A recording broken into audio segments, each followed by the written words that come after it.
यति बेला प्यासेन्जर पर्खिँदै हो।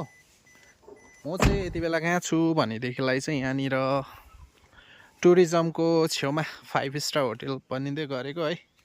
गाडी चाहिँ ठ्याक्कै यहाँ राखेको छु। मेरो मान्छे चाहिँ यताबाट आउँदैछ, यताबाट आउँदै रहेछ है, आइपुग्नु आँट्यो होला। यहाँ चाहिँ लोकल आएको साथीभाइ,